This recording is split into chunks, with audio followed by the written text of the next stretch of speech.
Olá, alunos e alunas! Estamos iniciando mais uma aula de História, primeira série, né? Então a gente vai continuar vendo Roma, só que agora a gente vai ver a República Romana e entender um pouco melhor como se deu o desenvolvimento dessa República Romana. Volto a lembrar vocês, alunos, não esqueçam de ir lá no Classroom e confirmar o link na presença na aula de hoje, porque isso é muito importante. Para aqueles que não têm acesso à internet, buscar as atividades no colégio, né? Ver lá que horário que o seu colégio está aberto, que horário que tem um pedagogo para te atender, busca essas atividades, combina o dia de devolução dessas atividades para que os professores de vocês possam computar as notas de vocês. E é importante fazer a confirmação no Classroom, no link da presença. Só que também não adianta só você fazer a confirmação na presença e não realizar as atividades, porque tua nota está vinculada às atividades e não à sua presença. A presença vai contar como frequência, para você não reprovar por falta, mas não nota. Então você tem que fazer as atividades, porque tem alguns alunos que vêm à aula, confirmam lá no link, mas não fazem as atividades. Tem que fazer as atividades e não só o que a professora propõe durante o decorrer da aula. Então vamos aos objetivos da aula de hoje, né? Compreender a formação de Roma, destacando a constituição do sistema escravista, né, a montagem do império e suas implicações socioeconômicas. Então a gente viu na aula anterior Roma monárquica, vamos ver Roma republicana e vamos ver Roma imperial. Então a gente vai ver o desenvolvimento de Roma enquanto sociedade e também o desenvolvimento do sistema escravista. Caracterizar o processo de formação de Roma antiga e suas configurações sociais e políticas nos períodos monárquicos e republicano. Você sabia que os romanos eram excelentes construtores? Né? Como eu falei na aula anterior, os romanos deixaram um legado imenso para a gente. As ruínas de Roma antiga até hoje são locais de visitação e que atraem milhões de pessoas. Tá? Eles construíram um elaborado sistema de aquedutos que levavam a água até os banhos públicos, que era uma das coisas que os romanos mais gostavam, principalmente a elite romana, os patrícios, né, que é um dos grupos sociais que compõem Roma antiga. Também construíram uma elaborada rede de estradas que levavam a todos os caminhos. Vocês não lembram que na aula anterior a gente falou todos os caminhos levam a Roma? Pois é, por quê? Porque os romanos sabiam construir, os romanos expandiam.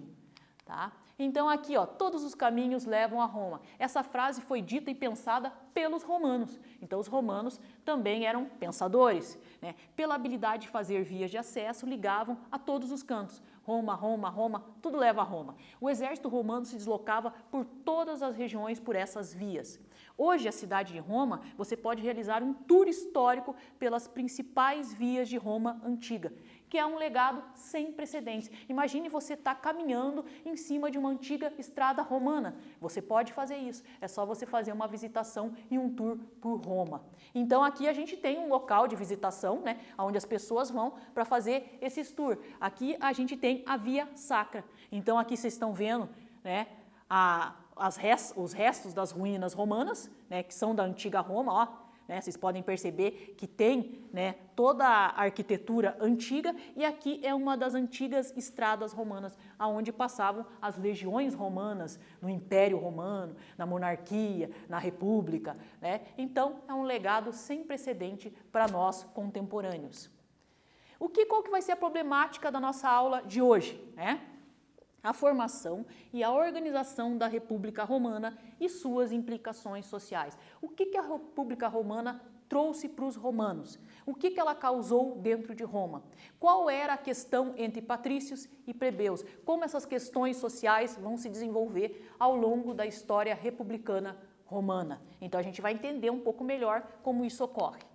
Aqui a gente tem um mapa que mostra a localização da atual Itália e onde está localizada Roma, que fica onde? Na Itália Central, região do Lácio, tá? Península Itálica. Então vocês têm que ter isso em mente. Aqui um outro mapa que eu também mostrei para vocês na aula anterior, não sei se vocês lembram, né? Mas mostrava o quê? Quais eram os povoadores da Península Itálica. Né? Úmbrios, sabinos, ecos, volcos, latinos, samitas, lucanos, né, etruscos. Então a gente vai ver uma diversidade de etnias, né, que vão povoar a região de Roma. Agora a gente vai para a primeira atividade, que consiste no quê? Vocês vão copiar essas duas questõezinhas no caderno e a gente já vai responder na sequência. Não tem texto de apoio, porque para responder essas duas questões, vocês só precisam utilizar o conhecimento do que a gente viu nesses poucos minutos de aula. E relembrar também o que você já sabe sobre a história de Roma. E a gente já volta.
estamos de volta para a correção da nossa primeira atividade do dia de hoje, né? Então, são duas perguntas, vocês tinham que copiar no caderninho e a gente vai responder juntos para aqueles que ainda não responderam.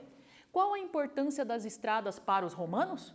Então, você podia responder da maneira que você achasse mais adequada. A professora aqui respondeu assim: as estradas possibilitaram aos romanos se locomoverem por todos os lados e expandirem seus domínios. Né? Porque tem aquela questão, como eu falei para vocês na aula anterior, né? Não tem uma propriedade privada. O mais forte domina o mais fraco. A gente ainda não tem os territórios definidos no mundo antigo. Então, né, os romanos vão expandindo, vão dominando os povos mais fracos e assimilando a cultura desses povos e os povos assimilando a cultura dos romanos. Tá? Além de fundamental na distribuição de alimentos, mercadorias, escravos para todas as localidades romanas. Né? Porque todos os romanos vão se utilizar da mão de obra escrava. Tá? Explique a frase: todos os caminhos levam a Roma. As estradas romanas realizam uma incrível articulação entre toda a extensão de Roma e para além da cidade de Roma. Isso, com certeza, facilitou a expansão dos romanos. Então, eram duas questões bem básicas que você, aluno e aluna, não deve ter tido dificuldade nenhuma para responder. Né? E vocês sabem que esse assunto, Roma, Império Romano, República Romana, Monarquia Romana, a gente tem muita produção, né, bibliográfica, filmográfica, né, músicas, textos, romances, poemas. Então tem muita coisa aí para a gente aprender um pouquinho mais sobre a cultura romana. E agora a gente entra no assunto da nossa aula de hoje, a res publica, né, que significa o quê? A coisa pública, e é aplicado como antônimo do privado. Então a República Romana, ela é pública, né, é para todos. Né? Mas não é para todos, que a gente vai estudar aqui, a gente vai perceber que ela só se aplica para a elite, só se aplica para esse grupo aqui, patrícios. Tá? Com a implementação da República em Roma, os patrícios passaram a monopolizar o poder, quer dizer, o poder se tornou único e exclusivamente dos patrícios, reservando para eles, né, os principais cargos políticos. O governo romano passou a ser exercido, né, por magistrados, senados, assembleias, né, tornando-se mais articulado, mas também mais burocrático. Porque se você tem uma divisão maior do poder, você acaba tendo mais articulação, mas ao mesmo tempo mais burocracia. Então tem pessoas que têm um nível de poder mais elevado, os seus subordinados, e aí você tem um sistema, uma rede de participação, de benefícios. Né? Então, um político acaba colocando num cargo aquele outro, porque aquele outro é amigo daquele outro, que é amigo dele, então vai criando aquela rede de dependência. Tá? Aqui a gente tem os principais magistrados na época da Roma republicana, cônsul, né? Eram 2 cônsuls que governavam Roma no período, né? Um cônsul que só cuidava da parte da expansão territorial e das guerras, e um cônsul que ficava ali junto aos senadores, que era a parte administrativa. A gente tem o pretor, o censor, o questor e o edil. Eu vou explicar cada um desses grupos na sequência para vocês, quem que cada um representa e qual é a função de cada um dentro da magistratura romana. Então aqui, os principais magistrados romanos, né? O mais importante são os cônsuls. Eles eram 2, eleitos por 1 ano. Por que só eram eleitos por 1 ano? Né? Para evitar acúmulo de poder. Porque se eles dessem um cargo de 2, 3 anos, dependendo das questões que envolvessem esse cônsul e da magnitude da sua popularidade entre a população, ele podia se tornar vitalício. E eles não queriam isso. Eles queriam um cônsul que entrasse, ficasse 12 meses e saísse. Vem outro cônsul. E assim não se perpetua o poder. Era uma tentativa, né, dos senadores de evitar acúmulo de poder. Tá? Um deles comandava o exército, como eu falei anteriormente para vocês, e o outro administrava a cidade. No começo de Roma republicana, o que administrava a cidade tinha muito mais prestígio do que o que cuidava e comandava o exército. Mas com o passar do tempo e a expansão de Roma, os generais romanos vão se tornar celebridades dentro de Roma e vão ser aclamados, ovacionados pelo povo. A gente vai ter os pretores, subordinados aos cônsules e responsáveis pela aplicação da justiça. A gente vai ter os censores, que contavam a população e classificavam de acordo com suas posses. Então, esses censores, eles eram responsáveis por determinar se uma pessoa era patrícia, se ela era cliente, se ela era plebeu, e colocar ela dentro do seu enquadramento. já que não havia mobilidade social, né? Então essa é mais uma fórmula de acúmulo de poder.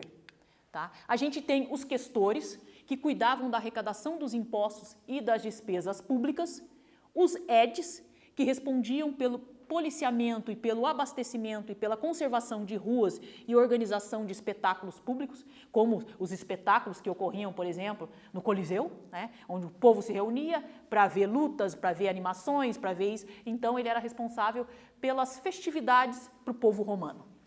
E a gente tem o ditador, né? O ditador é um caso específico, né, que governava Roma com plenos poderes por um período de 6 meses e era escolhido pelo Senado, em caso de ameaça à República. Então, se Roma, porventura, fosse invadida e tivesse sob uma ameaça muito grande, eles colocavam um ditador no poder. Só que ele só ficava um período de 6 meses. Também por que só 6 meses? Para evitar que ele se tornasse vitalício. Tá? Que era uma preocupação da magistratura romana, principalmente do Senado romano, que era representado unicamente por patrícios. Agora a gente vai para a atividade 2. E no que consiste a atividade 2? Vocês vão ver as 4 alternativas e ver qual é a correta. E a gente já volta na sequência.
estamos de volta para fazer a correção da atividade 2, que consistia em vocês verem qual era a alternativa correta.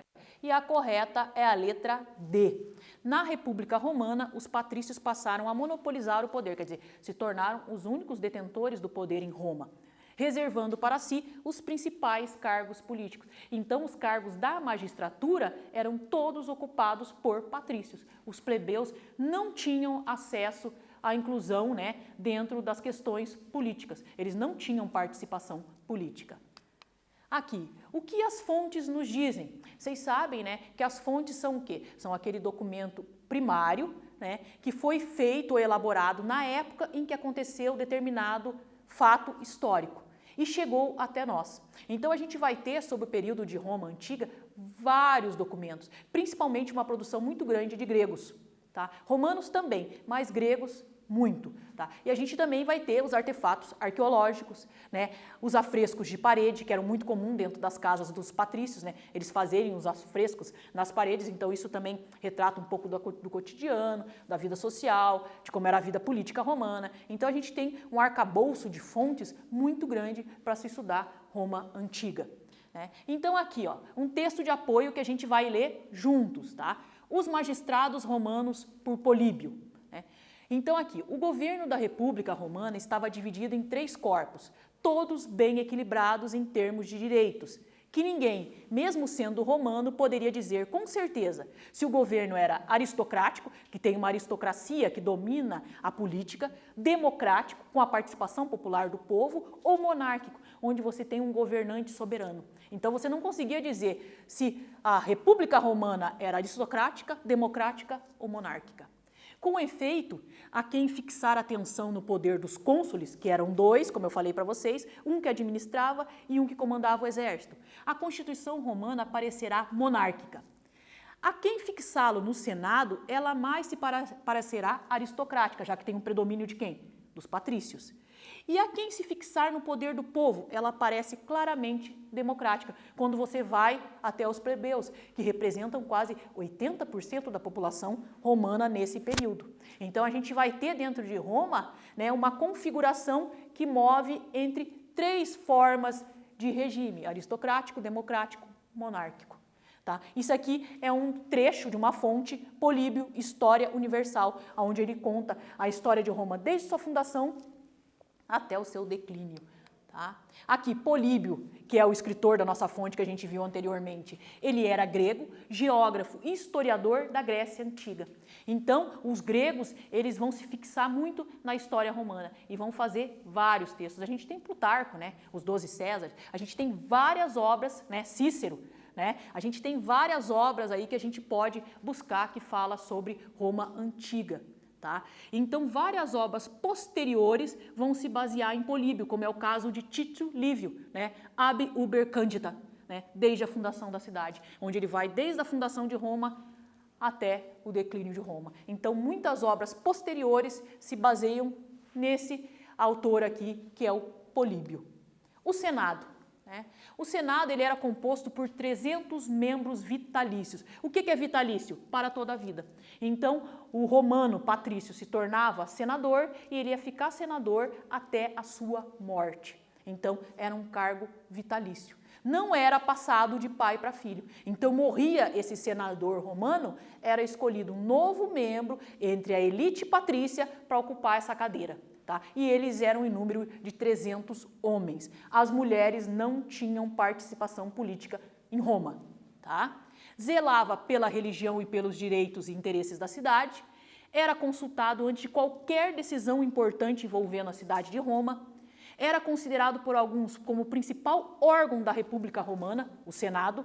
Os patrícios eram os únicos que podiam ocupar os cargos da República, magistrados e senadores. Então, aqueles magistrados que a gente viu lá, pretor, edes, cônsul, só podia ser patrício. Os senadores só podiam ser patrícios. O que acontece com o restante da população romana? Excluído da vida política romana.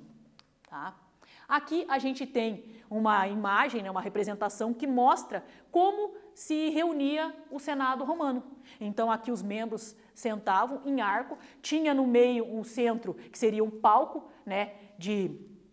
discussões onde a pessoa ia lá e fazia o seu discurso, proferia as suas palavras. Aqui no caso a gente tem uma representação de Cícero, quando ele denuncia Catilina, né? Afresco que representa um senador romano reunido com a cúria, né? Então está todo mundo aqui, todos os romanos, todos usando a toga, que vem de uma tradição etrusca, que a gente já viu na aula anterior. E essa obra aqui é do César Macari, de 1889. Então ela é bem posterior ao que ela está se representando aqui, mas a gente tem uma noção, né, já que ela foi feita em cima de estudos históricos e de fontes, de como seria a reunião dos senadores romanos na antiguidade.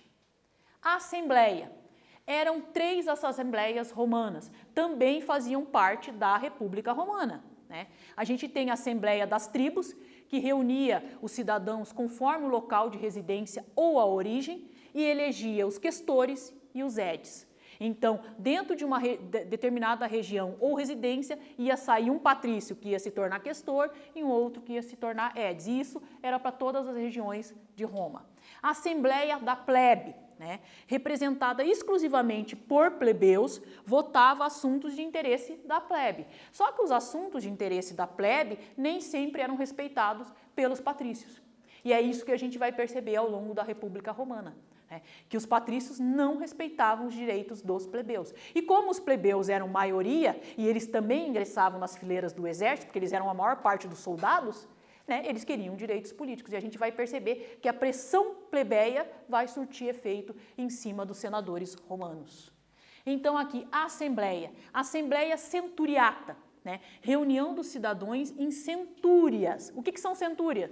Unidades do exército. Segundo o grau de riqueza, votava as declarações de guerras e os acordos de paz e elegia as magistraturas mais elevadas, como cônsules e pretores. E quem que predominava na Assembleia Centuriata? Também eram os patrícios, porque como eles tinham mais dinheiro para montar a centúria, eles conseguiam fazer mais centúrias com mais armamentos, que eram grupos mais fortes, que assim tinham direito a uma participação de votação maior, já que cada centúria representa um voto. Então aqui a gente tem uma imagem que representa os irmãos Graco, Tipério e Caio, né, 2 famosos tribunos da plebe que defendiam o direito dos plebeus. Ao longo da história romana, os plebeus também vão alcançar riqueza. E quando eles alcançam essa riqueza, eles querem direitos políticos. Tá? Então a gente vai perceber aí que cada vez mais ao longo da história romana, os plebeus vão adquirindo direitos. A centúria, né, que eu falei para vocês, como é que funciona essa Assembleia Centuriata e o que é uma centúria? Né? Ô, professora, você não explicou para a gente o que é uma centúria? Então vamos entender melhor o que é uma centúria. Centúria, no exército romano, é cada homem custeava o seu próprio armamento. Então, cada homem que quisesse entrar para uma centúria tinha que fazer o seu armamento, tinha que comprar lá, né, a roupa, a espada, o elmo, né, a capa para jogar por trás, as sandálias, né? Ele que tinha que se armar, né? Os plebeus, com suas poucas posses, montavam centúrias com muito homens, mas com armamento básico, né? Não tinha força a centúria deles, tinha quantidade, mas não tinha qualidade de armamento. Já os patrícios organizavam centúrias com poucos homens, mas com todo o armamento, inclusive o cavalo, que era extremamente caro. Então, a centúria que era montada pelo patrício, ela ganhava direito do voto. Já a centúria que era montada pelo plebeu tinha que ser várias para conseguir um voto, já que eles não completavam o que os romanos diziam que era necessário para ser uma centúria. Então, isso acabava excluindo os plebeus, mais ainda dentro da situação aqui de Roma antiga. E aqui a gente tem uma representação de como seria uma veste, né, de um centurião, um centúria romano, né? Cada centúria forma uma célula do chamado exército romano, que na época lá do Império Romano vão formar as famosas legiões romanas. Né? As mulheres e escravos na sociedade romana não tinham direitos políticos, eles eram excluídos socialmente, então eles não participavam da política. Tá? E nessa exclusão você também pode colocar as pessoas com deficiência, né? As pessoas que não nasciam em Roma. Então, várias pessoas da população romana estavam excluídas do direito político. Tá? Não podiam participar de nenhuma assembleia. Então, eles não decidiam nada sobre Roma e não influenciavam nada. Tá? Então aqui a gente tem novamente a imagem, porque a gente não tem representações de mulheres dentro do Senado romano, já que elas não participavam, nem de uma assembleia centuriata, né? Nem de uma assembleia da plebe, porque elas também não participavam das assembleias da plebe. Além de ser o povo, era o povo o quê? Masculino. Tá? Então a gente colocou uma aqui, e daí vocês usem a imaginação e imaginem aqui se tivesse alguma mulher, mas não tem. As mulheres estão excluídas desse cenário político. E os escravos também. Os escravos dentro de Roma antiga, eles representavam uma parcela considerável da população. E quem eram esses escravos? Pessoas que eram escravizadas durante a expansão de Roma através de guerras. Os prisioneiros de guerras se tornavam escravos dos romanos. E também aqueles plebeus que não conseguiam pagar as suas dívidas. E daí ele acabava se tornando escravo do seu credor. Que era a escravidão que mais causava os conflitos dentro de Roma, era a escravidão por dívida. Por quê? Porque os próprios romanos eram escravizados pelos romanos. Né? Então era essa a grande questão entre os plebeus e os patrícios. Né? Por que nós nos tornamos escravos? Porque o patrício não ia se tornar escravo, já que ele era detentor de terras e detentor de poder. Então se ele tem poder, ele tem terras, o que ele vai acabar tendo? Escravos. E quem se tornam os escravos desses patrícios? Os plebeus. Então, era bem conturbado o cenário romano. Atividade 3 hoje. Essa atividade 3 você tem que buscar a alternativa incorreta e justificá-la na sequência. Então, você vai ver qual dessas sentenças não está correta, vai arrumar, né, e a gente volta já já com a correção.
para a correção da atividade 3. Você tinha que ver qual sentença era incorreta. A incorreta é a letra C. A Assembleia da Plebe não se preocupava em conseguir direitos políticos para os plebeus. Justamente ao contrário, né? A função da Assembleia da Plebe representava exclusivamente os plebeus. Votava assunto de interesse da plebe, lutava para conseguir direitos políticos para os plebeus, que não tinham nenhuma participação política na Roma republicana. A atividade 4 é a mesma que a atividade 3. Você também vai ver qual sentença é incorreta e justificá-la. E a gente já volta na sequência.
Então vamos à correção da nossa atividade 4 do dia de hoje. Então vocês tinham que ver qual era a alternativa incorreta. E a incorreta é a letra C. Plebeus também poderiam ser senador romano? Não, né?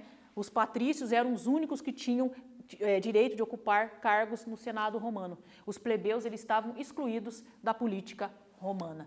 E a gente chega na reta final da nossa aula de hoje, né, para vocês aqui um pouco das considerações da aula, né. Então a saída da monarquia e a entrada no período republicano não significou a inclusão dos plebeus, estrangeiros, escravos e participação política desses grupos. Os patrícios continuaram a dominar o cenário político romano, com uma série de benefícios que os tornavam cada vez mais poderosos.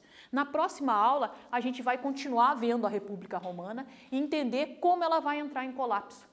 Então a gente vai entender um pouco mais da República Romana na próxima aula. Aqui alguma indicação de leitura para quem se interessar em aprofundar os conhecimentos e eu vejo vocês na próxima aula de História.